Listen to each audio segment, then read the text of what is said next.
Okay, so firstly, I'd like to thank everyone who is giving up their time to understand a little bit about vision. And also, I hope you're all staying safe. It's some unusual times, and we'll talk a little bit about this. So let, let's get started. So I'll just share a screen, and I don't know whether you can see me or not, but this was me when I got my first pair of glasses. It was a long time ago. What was really interesting when I got my first pair of glasses is that I didn't know there was a problem. Now, it may sound rather bizarre because most of the family was short-sighted, had problems, but my parents actually never thought that I would get it. I had no idea what was going on. But it was interesting that over a period of maybe 3 or 6 months, I had to get up close to the blackboard at school. Of course, you know, at this time they were using blackboards and chalk. Whiteboards were a few years away. But one of the things that I think that always reminds me of just how unusual this was is that I had no idea what was going on. I had no idea why I had to stand up and go to the blackboard to see what the teacher was writing. And what was actually really interesting is that there was someone else with me who would always go up to the blackboard. So it was only until my dad, in fact, thought that something was a little bit unusual that I was taken to get my eyes tested, and I realized that I had a focusing problem, and it changed everything at school. I wasn't concentrating more on what I could see. I was actually just learning. And I had all of these ways of trying to work out what the teacher was writing on the board. I thought it was quite sophisticated for someone who was only, I think, 12 or 11 years old at the time. Again, I didn't know any better. But I know that when I got my glasses, everything changed because I was no longer tense. I could just sit there, see what the teacher was writing, and learn. So this was really my experience, and I don't know why, but I ended up becoming an optometrist, not because I was wearing glasses, but it was something that really fascinated me, and so this is something I want all of you parents to really consider. So I graduated in 1989, which to me doesn't sound so long ago. It was a long time ago, but let's not talk about that. I want you to maybe just consider how many hours in my 4 years at university did I look at screens. All of the screens that people are looking at now, all the different types of devices, whether it be tablets or smartphones or laptops or computers. How many hours did I look at screens at that time? And you know what? It was 7 hours, not 7 hours per day, not 7 hours per week. It was 7 hours for the entire 4 years. And so things have changed so much. And so what I want to share with you, I suppose, is some of the research that's going on at the moment. And also we are all living through a remarkable time. And I suppose as parents, some of the things that you can do to make sure that your children I suppose, visually fit to do the tasks that they need to do at school, but also outside of school too. So one of the things that's very clear is that vision is very, very important.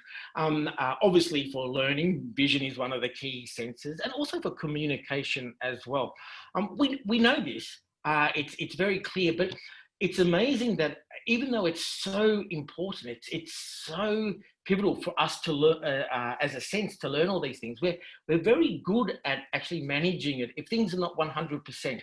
As again, going back to my childhood, I had no idea that something was going on. So vision is really important for learning. But it's also really important for adults in work as well. And in fact, there's been some research that suggests that adults that may have some level of vision issue at work are not as productive. Now, you can sort of argue one way or the other, but it's actually quite an interesting thought to consider. But let's talk about children at the moment.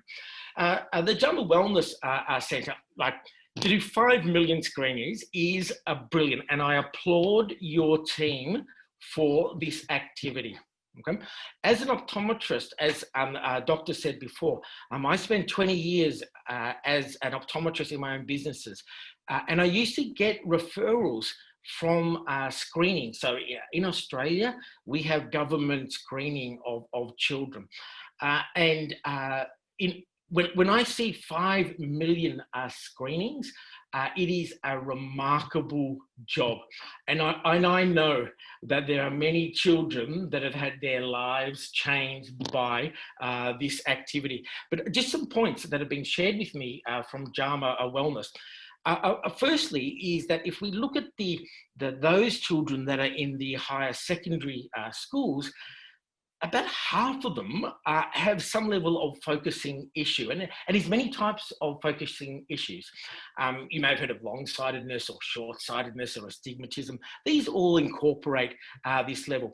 So this fundamentally means that in terms of making sure that children have the best vision when they are in a very important part of their lives in terms of learning, 50% of children will require some level of correction. But I wonder, and I think this is the feedback and the discussion that I've had with JAMA Wellness, is that at the moment there's maybe a lot of children that are not wearing spectacles at the moment because I suppose they don't know what they don't know, and I suppose this is really the opportunity for parents and also for these children that are going through quite intensive times with education and also what's happened over the last 6 months or so. So this is one of the key points that I want you to really consider, and it doesn't sound difficult, but in fact it is. Many children do not know they have a vision problem. Why? It may have been there all the time. They've adapted. Hey, children are pretty adaptive. And I think this is one of the things that as potentially adults and parents, we assume that if something's not right, particularly with vision, that the child will say something. And from my experience as an optometrist for 20 years working in my own practices and receiving referrals from the screening centre, which was government run, it always surprised me that the parents had no idea how their child was seeing. It's not their fault.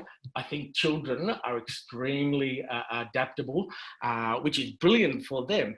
But there's also something that we need to be aware of. So most children don't know they had a problem. As someone who was short-sighted, I had no idea, which seems a bit crazy, but I had no idea. I didn't know what was normal. I just did what I did. I was a child. And so I just want to extrapolate this a little bit more, because in my 20 years, there were in fact a lot of adults that had no idea as well. So although we're focusing on children at the moment, be clear that there's a lot of adults that have no idea that their vision is not as good as it could be. They put up with it. They accept that it's part of aging.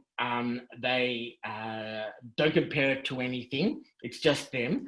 So it's only just a childhood issue, but it's also an adult issue as well. And so I suppose that's just something to really think about. So let's get to the point of what we're talking about at the moment. How many hours do you spend looking at digital screens at the moment? As I said, when I first started, when I finished my 4 years at university, it was 7 hours in total. I'm sure most of you actually do 7 hours a day, if not more.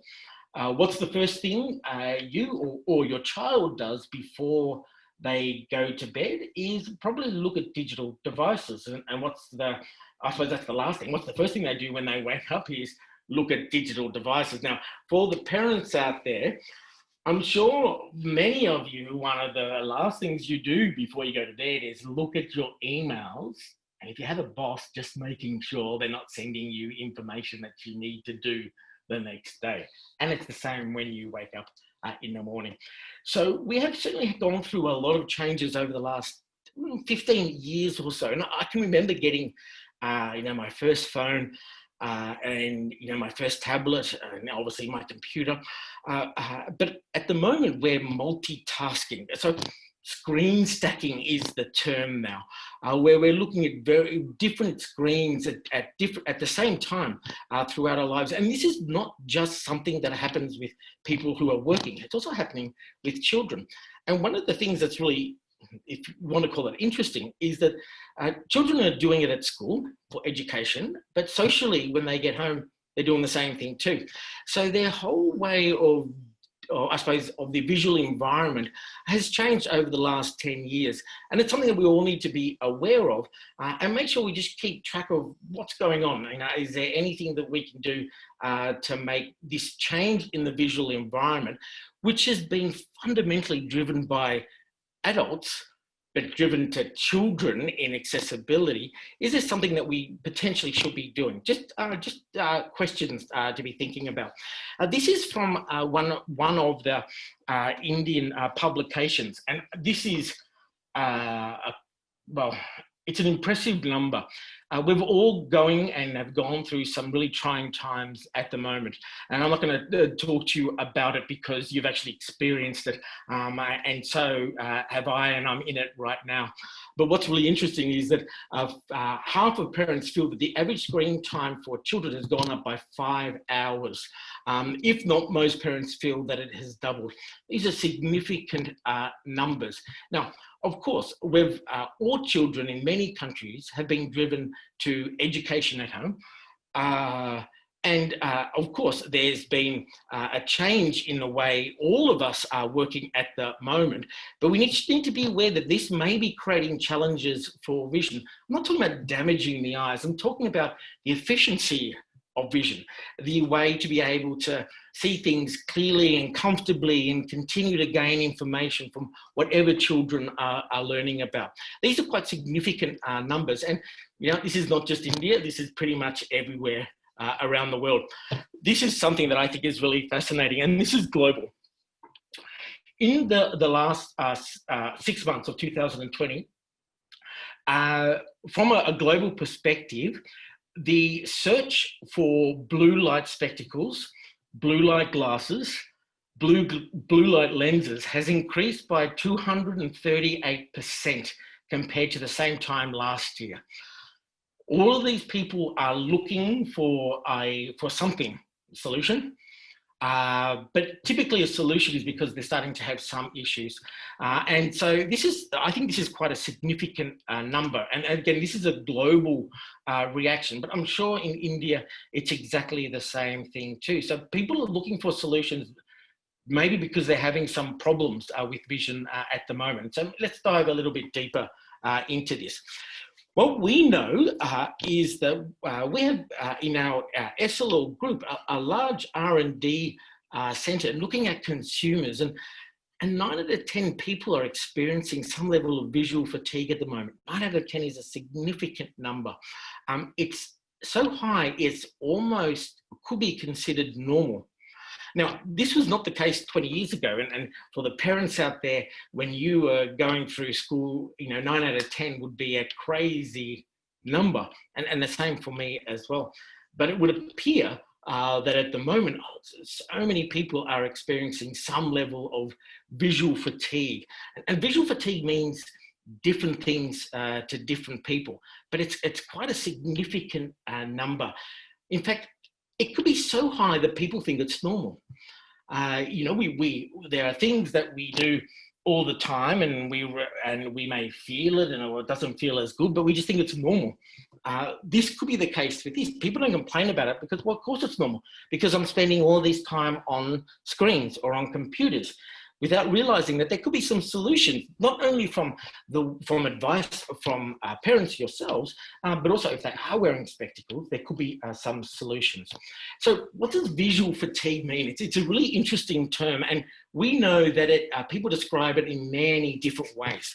So it could be a strained eye or a heavy eye, and or glare, or they may experience discomfort or dry eyes, even headaches or itching. And of course, this will be variations depending on the environment that they're working in. It is something which doesn't have a very clear definition, but it is something that is recognised. That this was not discussed 30 years ago or 20 years ago. This is something that is being discussed so much at the moment, not only with children, but also with adults as well. So I'm sure maybe a lot of you have experienced some of these symptoms when you've sat in front of digital screens all day, sat down for the work environment that you do. But not only that, but when you leave work and you go home, you're still looking at the same sort of devices. It could be your laptop or your tablet or something like that. This is no doubt has been recognised as I suppose symptoms that people are experiencing, not just because of the amount of near work we're doing, and also potentially because of the tasks and also the tools that we're using because of this. So as a parent, and I suppose this is one of the most important things, what can you do to maximise your children's vision? Now, some of this may seem rather general, but it actually, I think, is quite important because there are sometimes things that are really simple that can help. And so what I really want to take you through are some of the simple steps that I'm sure that most of you are doing at the moment, but I suppose fundamentally just so that you can be aware of it. So if there's an issue with focusing, the earliest detection is certainly the best. Having a child go through, 1 or 2 years of having a focusing problem, which you may not be aware of, or they may not be aware of, is concerning. And I can remember many patients in my businesses who were even adults who had no idea. So earliest detection is really the key. Let's look at the basics. Good lighting, natural lighting. These are things that we as parents we grew up with. It's something that we should also be ensuring that our children are not in some dark, little office or a desk or a setup. Good lighting, natural lighting, and also a comfortable desk setup. These may all sound rather simple, but from the consumer research globally, a lot of these things are taken for granted and are not necessarily really looked at, and people are just, I suppose, making do with what they have. Now, my mother always told me, don't sit so close to the TV. She may have been right, and I know all of you parents probably say the same things. Make sure that your children and yourself don't look at screens so close. This can put an extra demand on the eye. It's not damaging the eye at all, but it puts on an extra demand. So making sure that children and adults are not holding things so close. And this sounds like something which is probably one of the most obvious, is to give your eyes a break. It's something that I think we've always talked about. It's not always easy to do, but giving your eyes a break from constantly focusing. It's not also just about the eyes. It's about the concentration that students have, and also adults have when they're working and they're looking at something. They're focused not only physically with the eyes, but also mentally as well. And if anything is not working 100%, then these things may appear as problems to them. So taking breaks sounds really simple, but it is something that's really important. Now, my mother used to say, Colin, go outside and play. Okay? Well, I did. My mother knows what's good for me. Unfortunately, at the moment, many children that are going outside to play are not playing. They're still looking at screens. These, with 6 children or teenagers, they're not playing. they're still doing fundamentally the same thing they would be doing if they were in front of a computer working or studying or doing whatever. It's important that we actually consider that devices or smartphones, when we get told as children to go out and play, you go out and play, okay? Not looking at screens all the time, in fact, is quite important. And that's another seminar that we may talk about, but this is something really important. So as parents, when you tell your child to go outside, maybe you take their smartphones with them. Good luck with that. I'm sure it will be a struggle, but it could be a good idea. What else can we do? A comfortable room temperature. Now, this sounds really bizarre, but you know what? Anything that it can potentially exacerbate if children or students are working a lot of something can make things worse. So, comfortable room temperature is actually quite important. And a healthy diet. Now, I'm in no way saying that a healthy diet makes things better, but you would expect that a healthy diet and taking time for exercise actually breaks everything up, and it gives not only the eyes the ability to relax, but I suppose also the mind as well. Everything's connected, and to have a student that's constantly thinking can exacerbate things that maybe typically would be normal, but because they're so concentrating, it could be an issue. And I suppose one of the key things is to make sure you have regular eye tests, even if everything looks okay. Again, I had no idea I was short-sighted. I've had patients or customers that come into my store who are, middle teenagers who have had high astigmatism. I think, how have you managed? And I realized that they haven't managed. What they've done is that they've just gotten through. By finding out what their problem was, could have made quite a significant difference to the way that they, I suppose, in school, listening to the teacher, being able to interact with students rather than thinking, what's the teacher writing on the board? How do I actually see this? And why am I always like 3 minutes behind as such? So we have some of those physical things or changes in behaviour which are important. One of the other things that there's been a lot of information about it, and this goes back to I suppose to the internet over the last 6 months or so, of the increase in people asking questions, is blue light. Does blue light potentially create some level of visual fatigue, or could it cause visual fatigue when a lot of people are sitting in front of screens? So what we do know is that visual fatigue or digital eye strain, and there's many terms for it. There's many things that can actually add to this, but one of them appears to be blue light. And blue light is fundamentally in a lot of the things that we see every single day. And so why is blue light important? And I hope you can see this video. So blue light has a certain characteristic that makes it, I suppose, scatter more. If you look into the distance, you can see the mountains in the distance with this blue haze. And it's because blue light tends to scatter more. And this may actually create more of I suppose, a concern for the focusing system, and may lead to visual fatigue, particularly with all of the near work and all the screens we're looking at. So what's the biggest source of blue light? Of course, it's the sun. The sun is the biggest source of all blue light in the environment.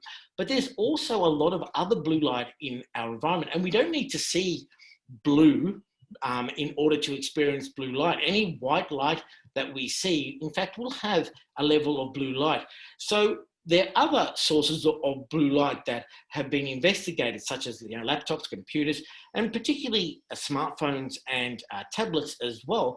These all deliver a level of blue light much, much, much lower than the sun. But we're looking at them a lot longer than what we've done in the past. And the jury's out. We don't know. We know that blue appears to be a factor of eye fatigue and digital eye strain. Does it cause any problems further down? We don't really know that, but we do know that it is certainly a factor in eye fatigue.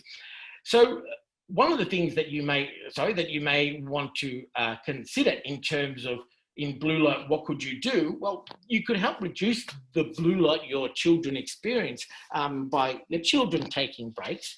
And also, one of the things, particularly for those people who have really young children, is hearing this from a lot of paediatricians throughout the world, and I think it's becoming quite stable in its communication, is young children avoiding looking at screens, particularly late at night, because it may disrupt their sleep cycle. And that's because they're experiencing blue light from the screens when there's no blue light typically in the environment. The sun has set.